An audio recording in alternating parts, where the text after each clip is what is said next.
Hi guys, आज friends classes YouTube channel पे आप सभी का स्वागत है। हम लोग 10th चैप्टर का केमिकल रिएक्शन एंड इक्वेशन पढ़ रहे थे, जिसमें फर्स्ट पार्ट हम लोगों ने पढ़ लिया था। उसमें हम लोगों ने मैक्सिमम टॉपिक्स को क्लियर किया था और केमिकल इक्वेशन को बैलेंस करना भी जाना था। और आज हम लोग उसमें से थोड़ी सी टॉपिक जो बची थी उसको डील कर लें कि हम लोग केमिकल इक्वेशन को बैलेंस क्यों करते हैं। Why do we balance the chemical equation. तो सबसे पहला बात है कि केमिकल इक्वेशन को बैलेंस क्यों करते हैं। तो ये जान लें, केमिकल इक्वेशन को बैलेंस करने का यही रीज़न है कि केमिकल इक्वेशन में सबसे पहले जो केमिकल इक्वेशन और चाहे रिएक्शन जो है, जिस रूल को फॉलो करना चाहिए उस रूल का नाम है लॉ ऑफ मास कंजर्वेशन, चाहे ऐसे कह सकते हैं कंजर्वेशन ऑफ मास। यानी कि ये क्या है पहले ये जान लें। तो कहता है कि कोई भी केमिकल रिएक्शन अगर होता है तो उसमें जो मास होता है वह हमेशा कांस्टेंट रहता है। Means mass neither can be created nor can be destroyed in any chemical reaction. क्या समझा? मास ना ही पैदा लेता है और ना ही खत्म होता है, ना कम होता है ना ज़्यादा होता है किसी केमिकल रिएक्शन में। जैसे कि केमिकल इक्वेशन के दो पार्ट होते हैं, रिएक्टेंट और दूसरा हुआ प्रोडक्ट। तो रिएक्टेंट में जिन जिन एलिमेंट या कंपाउंड ने भाग लिया उसका जो अमाउंट है वह रिएक्शन होने के बाद प्रोडक्ट जो बनता है उसमें उसका अमाउंट दोनों बराबर होता है। इसी को कहते हैं conservation of mass, law of conservation of mass. I think आप लोग समझे होंगे। ये पहली बात है कि केमिकल इक्वेशन को क्यों बैलेंस करते हैं, तो law of conservation of mass के लिए। और दूसरी बात है कि नंबर ऑफ एटम्स जो होते हैं, नंबर ऑफ एटम्स जो होते हैं केमिकल इक्वेशन में रिएक्टेंट और प्रोडक्ट में दोनों का नंबर ऑफ एटम्स बराबर होना चाहिए। नंबर ऑफ एटम्स बराबर होना चाहिए, इसलिए नंबर ऑफ एटम्स को बराबर करने के लिए भी केमिकल इक्वेशन लिखा जाता है। केमिकल इक्वेशन लिखा जाता है। अब इसके बाद आता है, अब आज से जो मेन टॉपिक यहाँ से शुरू हो रहा है कि केमिकल रिएक्शन जो होता है वह कितने तरह का होता है।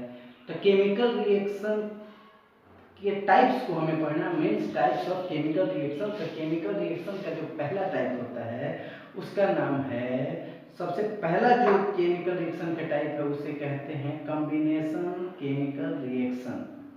Combination of chemical reaction. तो वर्ड से क्लियर है कि कॉम्बिनेशन, कॉम्बिनेशन वर्ड बना है कंबाइन से, और कंबाइन का मतलब होता है जुड़ना। मतलब कि ऐसा रिएक्शन जो जुड़ने से होता होगा। तो क्या डेफिनेशन देंगे इसका, तो क्या डेफिनेशन देंगे, तो the reaction in which two or more than the reaction in which two or more than two types of reactants combines to form a new substance, then this type of reaction is known as combination of chemical reaction। क्या समझा कि combination of chemical reaction क्या है? The reaction of two or more than two types of reactants which combine to form a single substance, this type of reaction is known as combination of chemical reaction। यानी कि दो या दो से अधिक तरह के रिएक्टेंट यदि मिलकर कोई एक सब्सटेंस बनाते हैं तो इसे कहते हैं हम combination of chemical equation. Combination of chemical equation, जैसे कि हम लोग देख रहे हैं यहाँ कि पॉइंट है हमारा कॉम्बिनेशन ऑफ केमिकल रिएक्शन। तो इसका जिक्र करते हैं कि दो या दो से अधिक रिएक्टेंट मिलकर कोई सिंगल सब्सटेंस बनाता है। जैसे कि देख लिया जाए, मान लीजिए हम लोग जो पढ़ते हैं कि Na एक एलिमेंट है, उसने कॉम्बिनेशन किया किससे, क्लोरीन से, और बना दिया क्या, NaCl। यानी सोडियम एक रिएक्टेंट और क्लोरीन दूसरा रिएक्टेंट, इन दोनों ने रिएक्शन किया और बना दिया क्या, सोडियम क्लोराइड। Sodium chloride. अब हम लोग जानते हैं कि सोडियम क्लोराइड क्या है, नमक। सोडियम क्लोराइड क्या है, नमक। और सोडियम क्लोराइड किन किन चीजों से मिलकर बना, तो सोडियम और क्लोरीन से मिलकर बना। तो सोडियम अलग एलिमेंट हो गया, क्लोरीन अलग एलिमेंट हो गया, और जो दोनों के कॉम्बिनेशन से बना वो हुआ सोडियम क्लोराइड, जो कि सोडियम क्लोराइड सोडियम और क्लोरीन दोनों से टोटली डिफरेंट है। इस तरह हमने जाना कि कॉम्बिनेशन रिएक्शन ऐसा रिएक्शन को कहते हैं कि दो या दो से अधिक रिएक्टेंट मिलकर कोई सिंगल सब्सटेंस बनाते हैं। तो आप लोग समझ गए होंगे कॉम्बिनेशन रिएक्शन किसे कहते हैं, समझे। अभी अभी हमने पढ़ा था कॉम्बिनेशन केमिकल रिएक्शन। अब कॉम्बिनेशन केमिकल रिएक्शन जहाँ है, यानी कि जहाँ प्रेम होता है वहाँ नफरत भी होता है, जहाँ बहुत ज़्यादा घनिष्ठता होता है वहाँ दूरी भी होता है। क्यों, यही रीज़न है कि जहाँ अगर पॉजिटिव है तो नेगेटिव है, जहाँ चार्जेज अपोजिट चार्जेस भी होते हैं, मतलब हर चीज़ का अपोजिट होता है। वही अभी हम लोगों ने जो कॉम्बिनेशन रिएक्शन पढ़ा उसके जस्ट अपोजिट पढ़ेंगे डीकम्पोजिशन केमिकल रिएक्शन। तो डीकम्पोजिशन केमिकल रिएक्शन किसे कहते हैं, तो जान ले बच्चे लोग कि डीकम्पोजिशन रिएक्शन इस उसे कहते हैं, जैसे कि मान लीजिए when one compound is split into two or more than two components, then this type of reaction is known as decomposition chemical reactions। means ऐसे भी कह सकते हैं कि when one substance splits into two or more than two products is known as decomposition chemical reaction। फिर कह सकते हैं कि जब कोई कंपाउंड टूट कर दो या दो से अधिक कंपाउंड का फॉर्मेशन करता है, यानी कि रिएक्टेंट में उसका कोई सिंगल कंपाउंड होता है और प्रोडक्ट में उसके दो या दो से अधिक तरह के कंपाउंड होते हैं या एलिमेंट्स होते हैं, तो इस तरह के रिएक्शन को कहते हैं हम डीकम्पोजिशन रिएक्शन। और याद रखें कि डीकम्पोजिशन रिएक्शन खुद से नहीं होता है, जब तक कि इसके कुछ फैक्टर्स हैं, जैसे कि मान लीजिए हीट इसका एक फैक्टर है कि हीट रहेगा। अगर किसी रिएक्शन में हीट होता है, हीट आने से या फिर उसमें इलेक्ट्रिसिटी आने से या फिर फोटो यानी कि लाइट के होने से ही जो रिएक्शन हो उन्हीं को कहते हैं डीकम्पोजिशन रिएक्शन। मतलब डीकम्पोजिशन रिएक्शन बाहरी फैक्टर से होता है। तो पहला रीजन है कि कौन सा डीकम्पोजिशन रिएक्शन का पहला टाइप है जो जिसे कहते हैं थर्मल डीकम्पोजिशन रिएक्शन। पहले टाइप का नाम है थर्मल डीकम्पोजिशन रिएक्शन, दूसरे का नाम है इलेक्ट्रोलाइटिक डीकम्पोजिशन रिएक्शन और तीसरे रिएक्शन का नाम है फोटोलाइसिस डीकम्पोजिशन रिएक्शन। यानी कि ये तीनों किसका एग्जाम्पल है, डीकम्पोजिशन रिएक्शन का एग्जाम्पल है। अब पहला लेते हैं थर्मल डीकम्पोजिशन रिएक्शन। तो थर्मल डीकम्पोजिशन रिएक्शन तो बता दिया कि वैसा रिएक्शन जिसमें जो कि हीट के वजह से होता है उसे कहते हैं थर्मल डीकम्पोजिशन रिएक्शन। मतलब हीट के कारण कोई सब्सटेंस टूटकर दो या दो से अधिक प्रोडक्ट बना दे उसे कहते हैं थर्मल डीकम्पोजिशन रिएक्शन। एग्जांपल में देखिए कि कैल्शियम कार्बोनेट को जब हीट किया जाता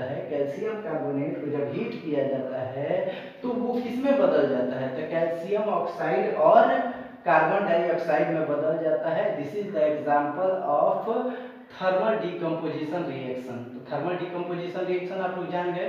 अब इसके बाद दूसरा टाइप जो आता है वह होता है इलेक्ट्रोलाइटिक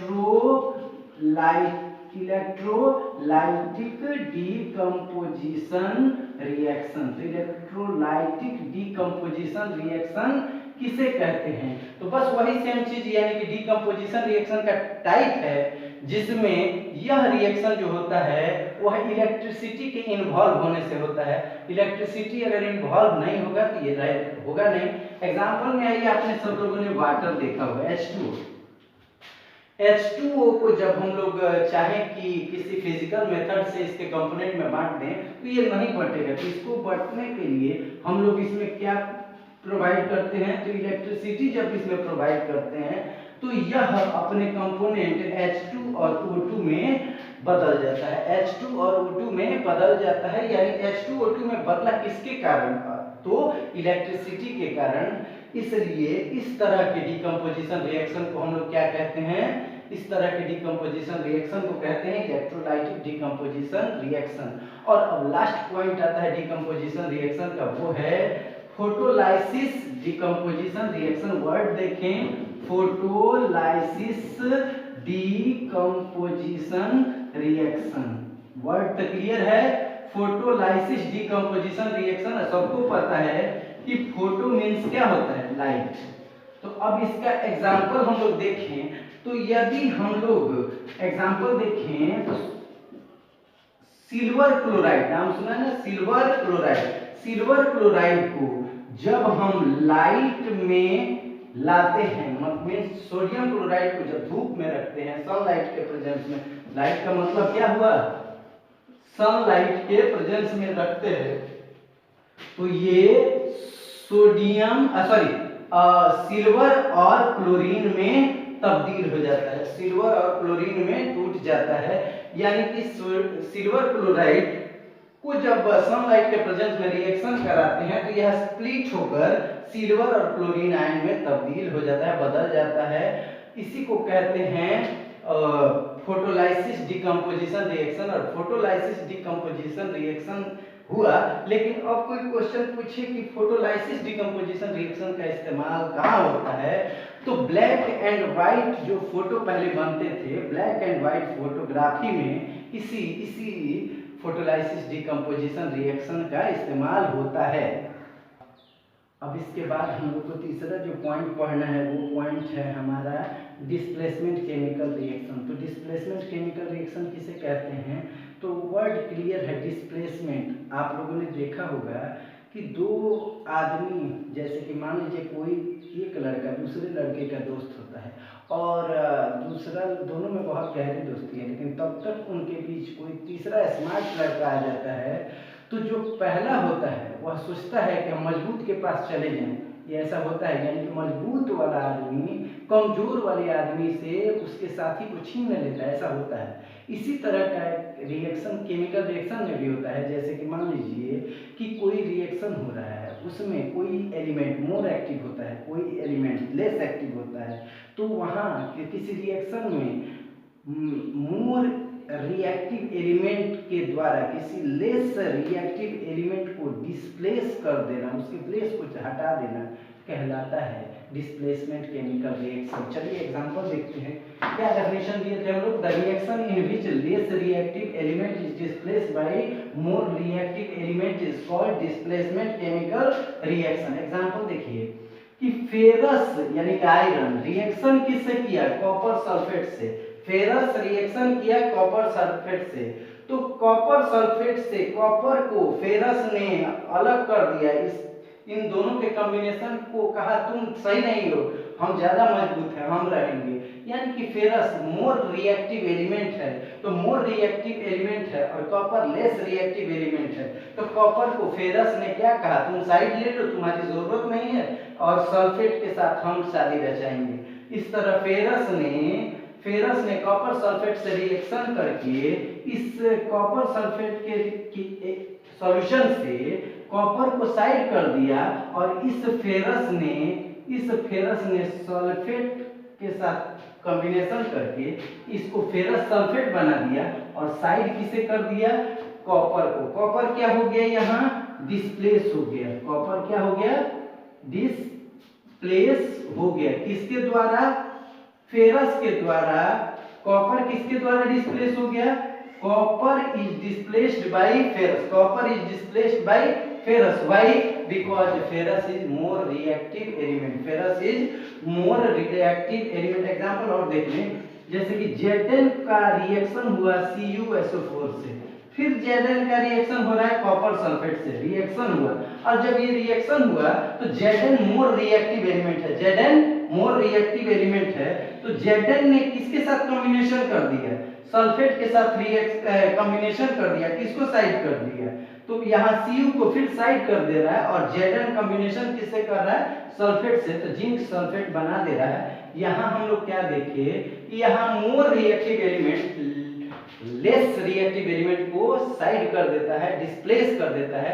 इस तरह के केमिकल रिएक्शन को हम लोग कहते हैं displacement chemical reaction. I think कि आप लोग समझ गए होंगे।